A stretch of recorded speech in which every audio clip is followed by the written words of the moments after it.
Hi friends, welcome to பிஎல்கான information YouTube channel. இனி நம்ம பார்க்க போகிறது என்னென்னா அடை தோசை செய்கிறது எப்படி தான் பார்க்க போகிறோம். Hi friends, welcome to our channel. அரிசி புழுங்கரிசி 1.5 டம்ளர், பச்சரிசி 1/2 டம்ளர், துவரம்பருப்பு 1/2 டம்ளர், கடலைப்பருப்பு 1/4 டம்ளர்,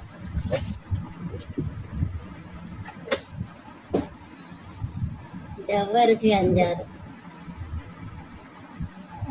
இவைகளை கலந்து ஊற வைத்துக் கொள்ள வேண்டும். ஊறிய பிறகு தேவையான பொருட்கள் அடை தோசைக்கு: மிளகாய் வத்தல் ஒரு 10, மஞ்சத்தூள் 1 சிட்டிகை, பெருங்காயத்தூள் 1 சிட்டிகை, சோம்பு கொஞ்சம், உப்பு. நம்ம இப்போ பார்த்தது எல்லாத்தையுமே மிக்சியில் போட்டு அரைச்சிக்கணும். அரைச்சதுக்கப்புறம் மாவா நமக்கு கிடைக்கும். இப்போ தோசைக்கல் வச்சு சூடாயதுக்கப்புறம் நம்ம அரைச்ச மாவை ஊற்றணும்.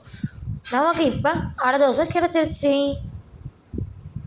தேங்க்ஸ் ஃபார் வாட்சிங் my videos to all. Bye.